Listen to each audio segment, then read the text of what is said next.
There were 600 people in the chamber when Professor Julian Mercer said the sentence that was supposed to make him immortal. For 213 years, he said, turning away from the chalkboard with a smile already forming on his lips. The Halden Gate proof has resisted every serious mathematical mind on Earth. Tonight, it ends. Not with a solution, but with a final burial. The audience applauded before he had even finished. That was the kind of room it was. Old wood, stone columns, brass lights glowing against a ceiling so high the voices climbed up and came back softer. Cambridge had a way of making every mistake sound historic and every arrogance sound educated. The banners along the walls carried the seal of the symposium. The cameras were live, the press row was full. The front seats held donors, publishers, heads of departments, and the sort of people who always looked as if they had already decided what the future would be. Julian Mercer stood in the center of it all, like a man stepping into a portrait. He was 61 years old, silver-haired, globally famous, and on the cover of 3 magazines that month alone. His new book had already been printed. His lecture notes had already been circulated. His assistant had told everyone backstage that after tonight, Mercer's name would be attached to the Halden Gate problem forever. He believed it too. On the board behind him sat 12 lines of symbols and 1 large diagram. A curved structure boxed in at both ends. A shape generations of scholars had called closed, trapped, impossible. Mercer lifted his chalk again. This, he said, tapping the diagram lightly, is the mathematical equivalent of a locked cathedral. Beautiful, ancient, unenterable. The finest minds of Europe, America, and Asia have all tested its doors. They do not open. A few people smiled at that. Then, from the 7th row, a woman's voice said very clearly, "You drew it flat." The room did not gasp. Not at first. It just stopped. Mercer's hand froze in the air. A few heads turned, then dozens. Then the entire chamber moved as one body toward the source of the voice. She was young, mid-20s maybe, dark-skinned, upright in her seat, navy blazer, white blouse, a simple silver watch. Tight curls pinned back from her face. No panic in her posture, no apology in her eyes, just one hand raised. Mercer narrowed his gaze. "I'm sorry," he said, with the kind of politeness that is really a knife. "Did you say something?" The woman lowered her hand, but she did not lower her eyes. "I said," she replied, "you drew the original figure flat. It wasn't flat." A ripple of laughter moved through the room, low and quick. Mercer smiled again, this time smaller. "And you are?" "Amara Ndlovu." He waited. She let the silence hold. Finally, he said, "And from which department does Ms. Ndlovu come to correct 2 centuries of scholarship?" "Applied mathematics," she said. "University of Cape Town." There were people in that room who heard those 4 words as information. There were others who heard them as disqualification. Mercer tilted his head as if examining a curiosity through glass. "Cape Town," he repeated. "How international we've become." A few more laughs. Amara did not move. He rested the chalk on the tray and folded his hands. "Well then, Ms. Ndlovu from Cape Town. Since you seem to have solved what generations have not, perhaps you'd like to explain your interruption?" "It isn't an interruption," she said. "It's a correction." That time, the laughter came louder. In the 2nd row, someone actually turned to see who she thought she was. On the live broadcast, the camera zoomed in. And for the first time that evening, Julian Mercer stopped looking amused. Because the woman in the 7th row did not look nervous. She looked certain. Nobody in the chamber knew what it had taken for Amara Ndlovu to sit in that seat. They saw a young African scholar at a famous symposium. They did not see Bulawayo in August heat. They did not see the house with the rusting gate and the uneven concrete step where she used to sit with a notebook on her knees while her father drew circles inside circles and said, "If the shape refuses to speak, look at its shadow." Her father had never been a famous man. Elias Ndlovu taught mathematics at a public secondary school and repaired radios for extra money on weekends. He wore the same brown sweater every winter until the elbows turned pale. He loved geometry the way some people love scripture. He believed that if you could see structure clearly, fear lost some of its power. When Amara was 11, he brought home 3 damaged textbooks rescued from a school storage room. One of them contained a brief mention of the Halden Gate problem. Just half a page. No proof, no resolution. Only a small sketch of a strange curved object, like an arch folding into itself. Amara had asked what it meant. Elias had smiled. It means adults are very confident, even when they are wrong. She laughed then, not because she understood, but because he did. Years later, when a stroke took his speech before it took the rest of him, he spent his final months writing in silence. Diagrams, arrows, curves, notes in the margins of old school paper, strange repeated phrases. One of them showed up again and again. Not the door, the shadow of the door. At 19, long after the funeral, long after relatives had packed away most of his papers, Amara found a bundle of those notes tied with a shoelace in the bottom of a metal trunk. That was the real beginning. Not Cambridge, not the symposium, not Mercer. A trunk, a stack of old pages, and a sentence her father had written 3 times. They flattened the figure and then blamed the figure for refusing to open. For 6 years, Amara worked around that sentence. She studied in libraries with flickering lights. She tutored undergraduates to pay rent. She took research assistant jobs no one else wanted. She wrote emails to archives in London, Cairo, Geneva, and Leiden. Most went unanswered. A few came back with polite rejection. One librarian in Egypt finally sent her a low-resolution scan of a notebook copied from a Halden lecture series in 1811. The scan was blurred at the corners. One page had a water stain down the middle. But in the lower right margin of folio 18, beneath a cluster of symbols nobody in modern textbooks reproduced, there was a curved side mark, almost too faint to notice. Not a decorative flourish, not an ink accident, an axis marker, a third direction. The famous closed figure had never been two-dimensional at all. The locked cathedral had a stairwell. The first time Amara realized that, she did not scream. She did not call anyone. She sat at her desk in a student flat with a broken ceiling fan and cried so quietly her roommate never heard her. Then she got back to work. Because knowing a door exists is not the same as opening it. At Cambridge, no one in the room knew any of that. What they knew was that Julian Mercer's keynote had just been challenged by a woman many of them had dismissed before the program began. Amara had felt their dismissal all afternoon. At registration, the volunteer had pointed her toward catering. At coffee, a donor's wife had asked which professor she was assisting. Outside the hall, one young lecturer in a cashmere coat had glanced at her badge and said to his friend, not softly enough, "These global inclusion grants are becoming very theatrical." Amara had heard him. She had also heard the reply, "Yes, but they photograph well." There are rooms where insult lands like a slap, and there are rooms where it lands like weather. This was the second kind. By 7 that evening, the weather had already settled around her. Cold smiles, quick eyes, assumptions dressed in courtesy. She had told herself she did not come there to fight any of that. She came because Halden mattered. Because 6 years of work mattered.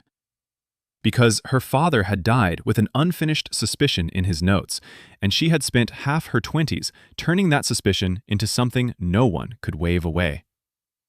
She came to listen. Then Mercer drew the figure flat, and something in her stopped staying quiet. At the podium, Mercer spread one hand toward the aisle. "Well," he asked, "if it wasn't flat, perhaps you should come show us." A murmur passed through the chamber. One of the panelists, Professor Helen Sutter of Edinburgh, leaned toward her microphone. "Julian," she said carefully, "perhaps we might continue the lecture and take audience remarks afterward." "No," Mercer said, still smiling. "Ms. Ndlovu has made a very public claim. It would be rude not to welcome her expertise." He said expertise the way a man says costume jewelry. The audience understood the invitation for what it was, a trap. He expected hesitation, embarrassment, a retreat polite enough to amuse the room and restore his stage. Instead, Amara stood. Cameras pivoted. A reporter in the press row stopped typing and looked up fully for the first time that night. Amara stepped into the aisle and began walking toward the front. Not fast, not dramatic, just steady. Her heels clicked lightly on the wood. One row, then another, then another. With every step, the room grew quieter. Mercer had invited her forward to make a point. Halfway down the aisle, he began to understand the point might not be his. When she reached the board, he handed her the chalk with a little flourish. "Please," he said. Amara took it without touching his hand. Then she did something no one expected. She did not erase his diagram.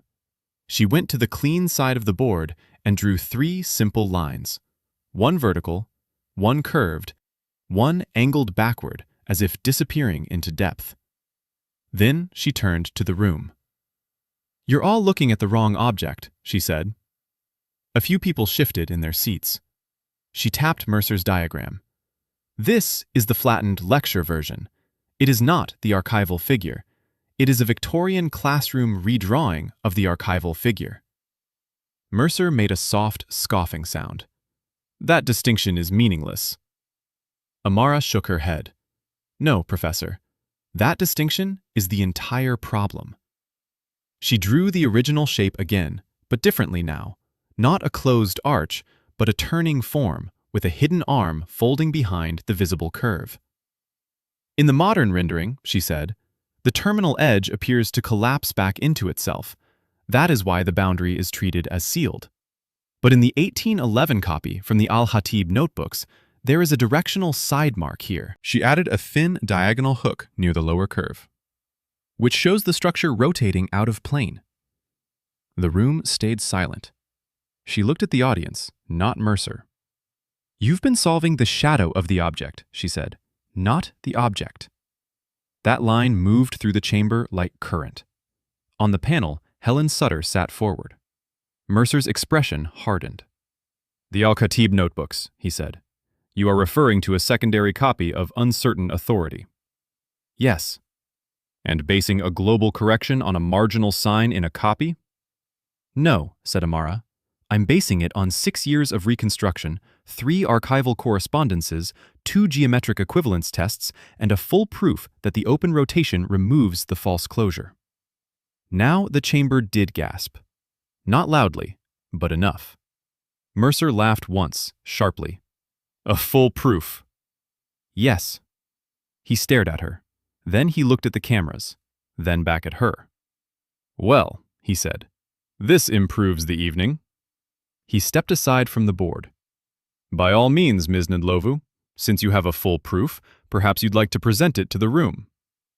There it was, the real trap. Not a correction, a performance. A chance to grind her certainty into dust in front of 600 scholars, 3 cameras, and a global stream.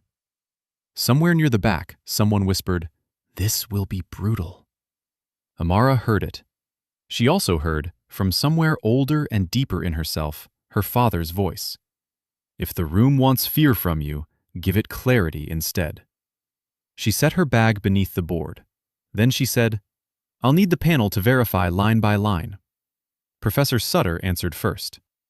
"I will." Another panelist, Dr. Arun Mehta from Imperial, lifted his hand. "As will I." Mercer's smile thinned, but he nodded. "Very well," he said. "Line by line, let history be careful." And history, unexpectedly, was. Amara began not with equations, but with shape. "For everyone not working in geometric topology," she said, drawing a simpler version of the form, "here is the human version of the problem. For 2 centuries, scholars believed the structure turns inward and seals its own exit. That assumption made every later proof chase contradiction." She drew the flat figure beside the rotating one. "Here is the classroom version. Here is the archival version. One closes, one turns." Helen Sutter rose from her chair and came closer to the board. Mercer stayed where he was, arms folded. Amara continued. "The error survives because the textbooks inherit a teaching sketch, not the source orientation. Once you restore the hidden axis, the so-called impossible boundary is no longer a boundary. It's a transition." She underlined the last word.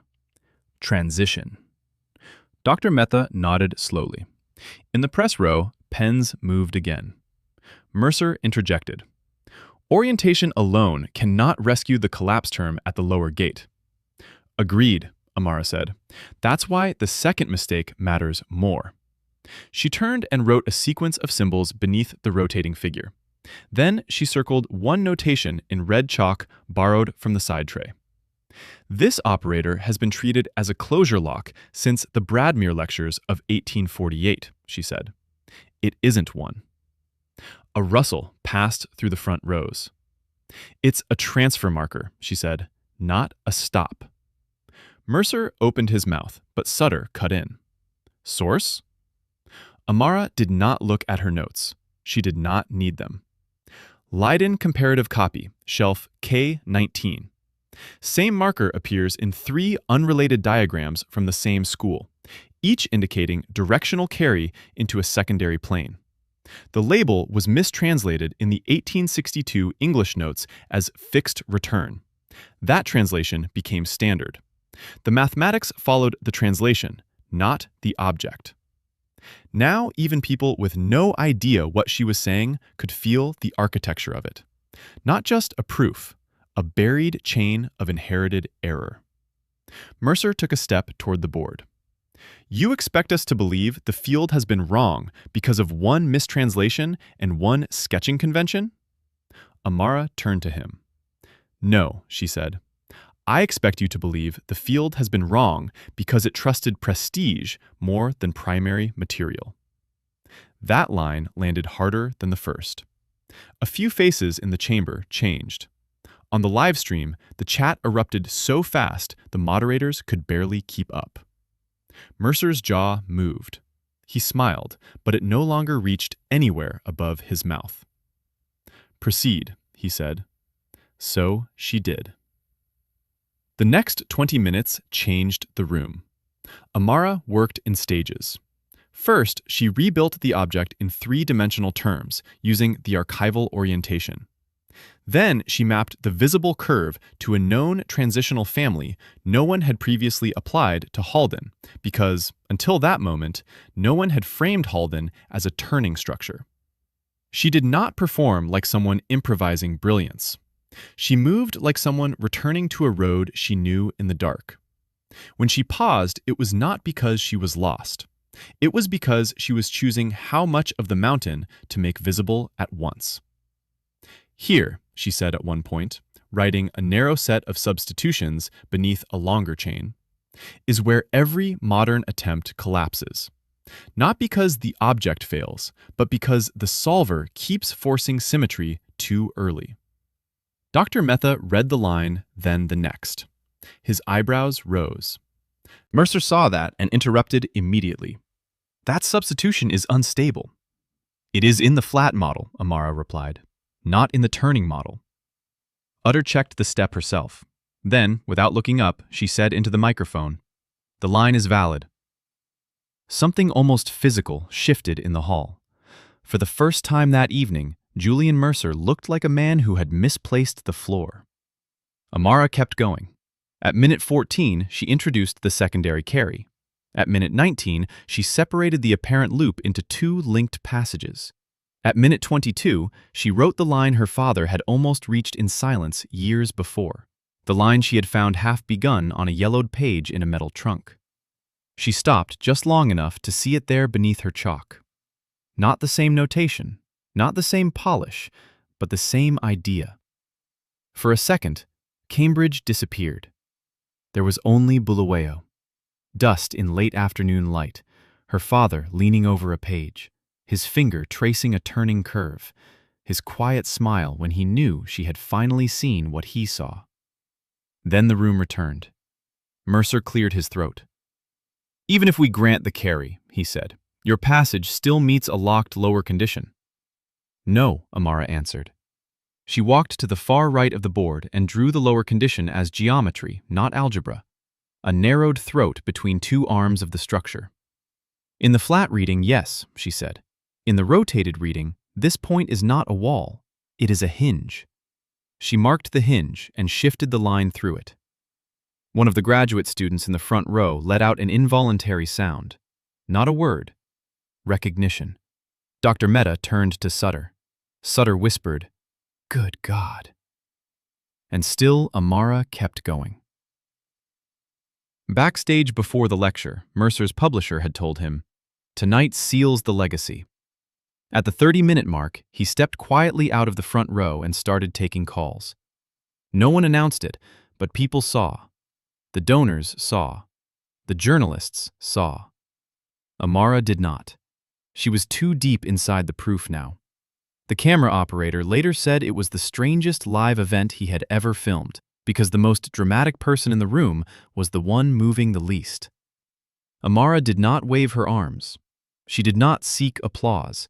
She didn't even look at the cameras. The force came from something much harder to fake. Command. Not of the audience, of the thing itself. She reached the coupling stage and stopped.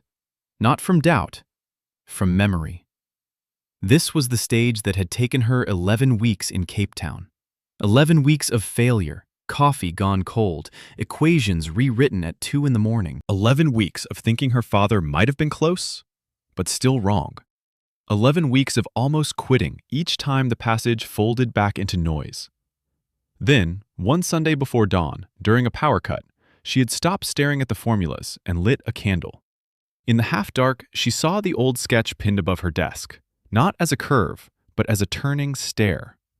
Everything changed after that. Now, in Cambridge, she redrew the stare. Not elaborate, just enough. "This is where the proof has been asking the wrong question," she said softly. "You keep asking whether the gate can be forced open from the front. It cannot. The object never opens from the front. It opens by transfer." Mercer snapped. "That is metaphor, not mathematics." "No," said Dr. Mehta before she could answer. "It is structure." The room went still again. Mercer stared at him. It is one thing to be challenged by an outsider. It is another to watch your own peers begin leaving your side one sentence at a time. Amara wrote 3 more lines, then 4, then 2. The chain simplified. People who had spent years around Halden began to understand, in fragments, what they were seeing. The problem had not been an impossible lock. It had been a misread doorway. Mercer walked toward the board as if proximity might undo it. "You had prior access to my lecture draft," he said. That accusation dropped like a stain. Amara turned slowly. "No." "You corresponded with someone on my team." "No." "Then how did you know exactly where to interrupt?" The whole hall could hear the panic trying to dress itself as authority. Amara answered in the calmest voice she had used all night. "Because you made the same mistake every textbook makes." A laugh started somewhere in the middle rows, then died because no one knew if they were allowed to hear it. Sutter did not hide her expression anymore.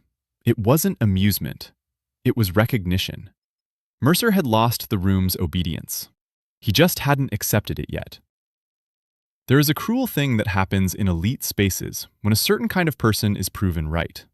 First, they are ignored, then mocked, then tested beyond reason. And if they survive the test, the room tries to behave as if truth arrived neutrally, with no fingerprints on the damage. Cambridge tried that next. At minute 38, as Amara approached the final transition, the symposium provost entered from a side door and spoke in hushed urgency to the organizers. A paper was passed to the panel. Mercer read it and straightened visibly. He stepped to the podium microphone.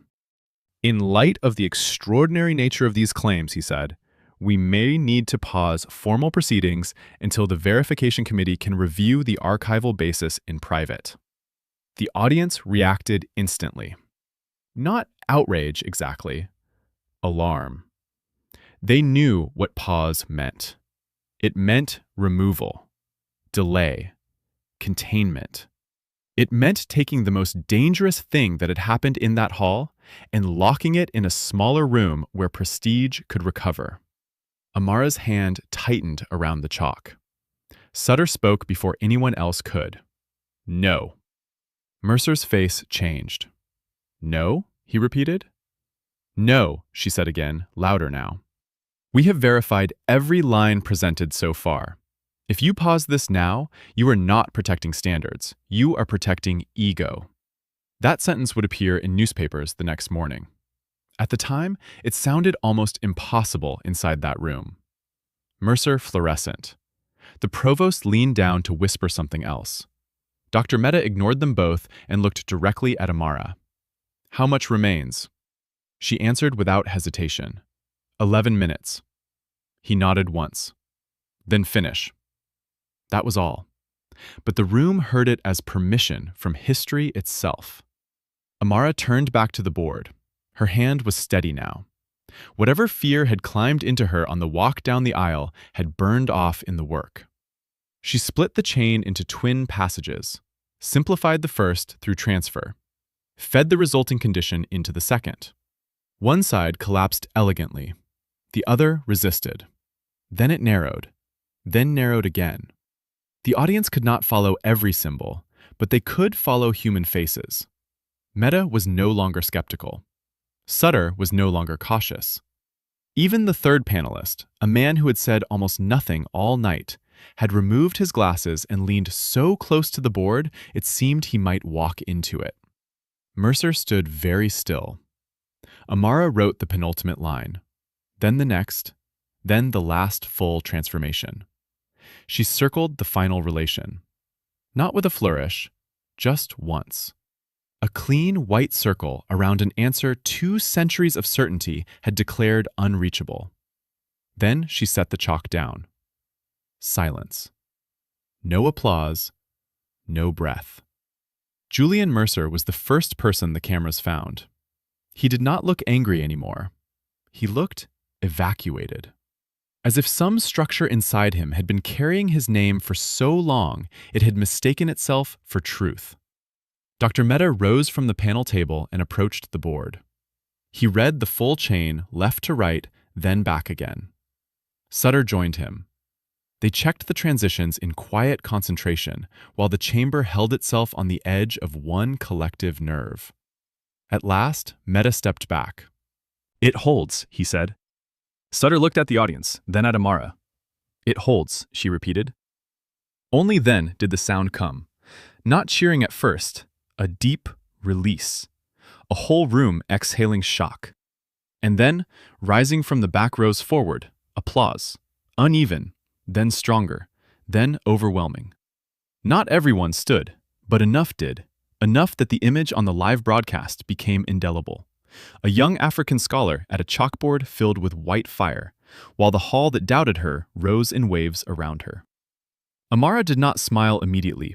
She just stood there, one hand resting lightly on the board, as if listening for another correction from the silence. The next part mattered almost more than the proof, because victory is one thing, naming what was done to you is another. When the applause finally began to settle, Sutter reached for the center microphone. "Before this session closes," she said, "the record will reflect that Ms. Amara Ndlovu's result was not spontaneous spectacle. It was the public presentation of long-form original research." She turned toward Amara. "How long?" Amara answered quietly, 6 years. A murmur passed through the room again. 6 years. Not a lucky interruption, not a viral moment. Work. Mercer remained standing near the podium, but he seemed strangely far away from it now. One reporter raised a hand and called out, "Professor Mercer, had you reviewed any of Ms. Ndlovu's preprint submissions before tonight?" That question changed everything. Mercer looked up too slowly. "No," he said. But in the second row, a younger faculty member from King's shifted sharply and opened his laptop. Then another. Then another. Because academics, for all their politics, are still hunters of timeline. Within 3 minutes, a message began moving through phones in the chamber. Amara Ndlovu had submitted a preliminary archival note 18 months earlier to a closed workshop list Mercer chaired. It had been declined without circulation. Reason given, insufficient relevance to current Halden frameworks. Insufficient relevance. The irony was so violent it almost bent the air. Mehta received the forwarded note, scanned it, and said nothing. He simply handed the screen to Sutter. Sutter read it, then read it again. When she looked up at Mercer, there was no softness left in her face. "Julian," she said into the microphone, "did you reject her note?" Mercer's answer took too long. It did not meet the standard of the workshop. The hall changed temperature. Amara did not speak. She did not need to. The truth had found its own legs. Sutter's voice sharpened. A note arguing that Halden had been flattened in transmission? Mercer said nothing. A note, she repeated, containing the exact archival concern presented tonight? Still nothing.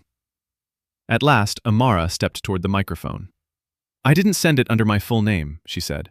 I used A.E. Ndlovu. That made several people close their eyes, because everyone in that room understood the old reason. Initials traveled more safely than certain identities. She continued. When it was rejected, I stopped asking for permission.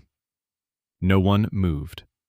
Then, from somewhere near the center aisle, a woman began clapping alone. Not for the proof this time, for that sentence. Others joined. Not everyone, but enough.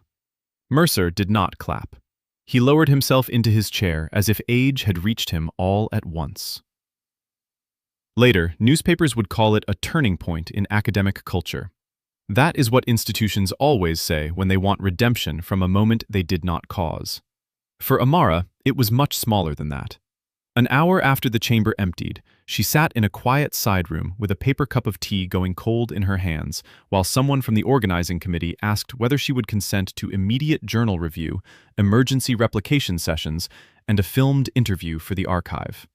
She answered politely. Yes. Yes. Not tonight. She called her mother before she called anyone else. The line crackled. International calls from Cambridge to Zimbabwe still carried a certain distance in them, a faint hollow beneath the voices. When her mother answered, she was already crying. I saw, she said. Amara closed her eyes. For the first time that day, her own composure slipped. Mama, she whispered. I saw, her mother said again. He would have told you to slow down on the stairs and hold the chalk properly. Amara laughed through tears. That was exactly what he would have said. Not you changed history, not you proved them wrong. Hold the chalk properly. In the hotel room later, Amara opened her laptop and stared at the archived image that had changed everything. Folio 18, blurred at the corners, ink fading at the side mark, the old rotating axis almost invisible unless you knew it was there. For 6 years, she had been told some version of the same story, that the work was too ambitious, that the field was settled, that source material from outside the central tradition was too unstable to carry major revision, that she should narrow the project, make it publishable, make it safe, make it smaller. But truth, she had learned, is not obligated to arrive from approved directions. Sometimes it comes from a metal trunk. Sometimes from a librarian who answers an email no one else answered. Sometimes from a father who died before he could finish his thought. And sometimes it walks into a room built to ignore it, raises a hand, and refuses to speak in a smaller voice. 3 weeks later, the emergency review confirmed the proof. 2 months later, the paper appeared with full archival appendices and a title the journals insisted on softening but could not fully tame. Mercer's keynote book was delayed indefinitely. The workshop that rejected A.E. Ndlovu quietly changed its submission policies. No public statement ever matched the size of what had happened, but institutions are rarely generous in proportion to their embarrassment. Cambridge offered Amara a fellowship. So did Princeton. So did ETH.